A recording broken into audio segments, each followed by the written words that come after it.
Assalamualaikum warahmatullahi wabarakatuh.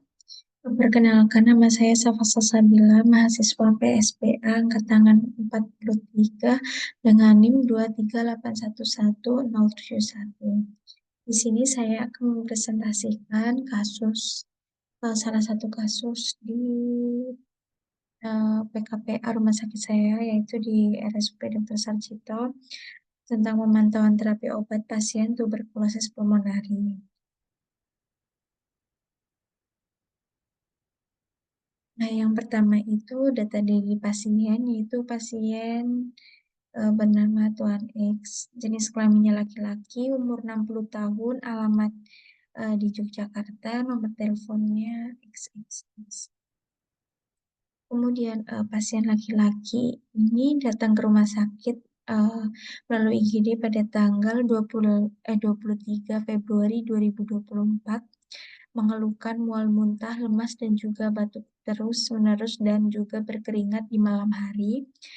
Kemudian pasien ini juga mempunyai riwayat penyakit yaitu diabetes mellitus dan sedang mengalami ulkus Wagner 4 pedis dextra dan juga memiliki anemia. Kemudian riwayat hipertensi dan juga kolesterol dan tidak mempunyai alergi obat. Kemudian terapi yang diberikan ada RHZ, ada B6, ada NaCl, ada N-acetyl, ada moxifloxacin, kemudian ada clopidogrel, ada kanisartan, atorvastatin, amlodipin, dan omeprazol, dan juga paracetamol.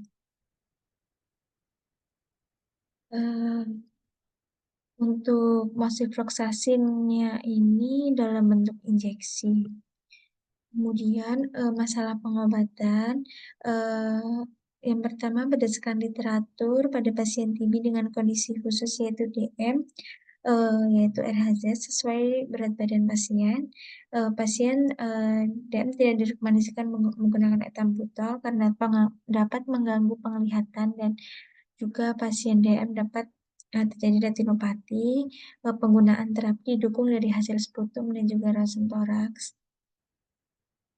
Kemudian, maka dari itu pasien ini tidak diberikan etambutol dan hanya memakai terapi RHZ saja. Kemudian untuk penggunaan moxifloxacin injeksi merupakan terapi TB MDR, yaitu pada golongan 3. Kemudian untuk penggunaan isoniazid ini dapat menurunkan efek dari clopidogrel yang diberikan. Kemudian untuk rifampicin dapat menaikkan efek dari clopidogrel.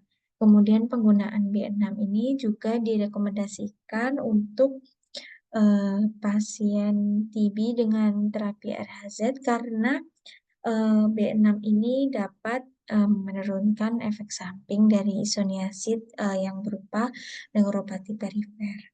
Kemudian NaCl 3% digunakan sebagai pengencer dahak dengan cara meningkatkan refleks batuk dengan cara inhalasi atau dinebul. Hal ini dilakukan untuk kebutuhan pengambilan sampel sputum. Kemudian N-acetyl ini merupakan terapi yang digunakan untuk TB. Kemudian N-acetyl ini dapat melindungi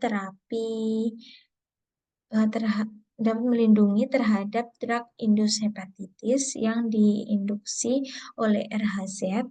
Kemudian peran N-acetyl yaitu sebagai prekursor sintesis glutathione dan sebagai pengencer dahak karena melakukan pengecekan sputum.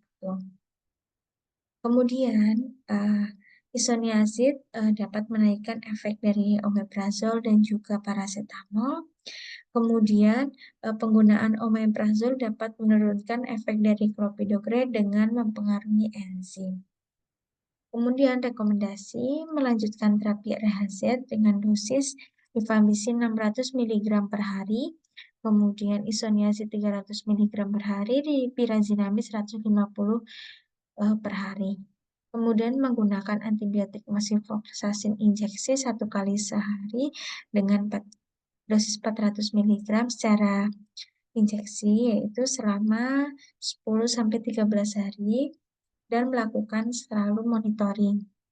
Kemudian, meminum B6 atau piridoksin 1 kali sehari selama penggunaan RHZ terutama pada efek samping isoniazid, kemudian penggunaan clopidogrel 1 kali sehari sesudah makan dan diberi jeda waktu dalam penggunaan dengan RHZ.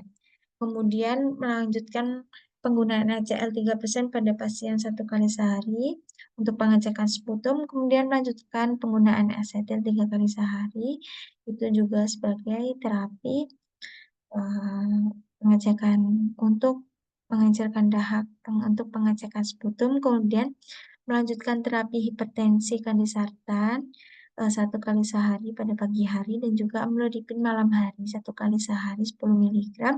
Kemudian melanjutkan terapi atorvastatin 1 kali sehari 20 mg malam hari sudah makan dan penggunaan dijeda antara kandisartan dan juga atorvastatin. Kemudian penggunaan clopidogrel dijeda 30-1 jam dengan omeprazol. Nah, sekian presentasi dari saya. Jika ada kesalahan mohon dimaafkan. Terima kasih. Wassalamualaikum warahmatullahi wabarakatuh.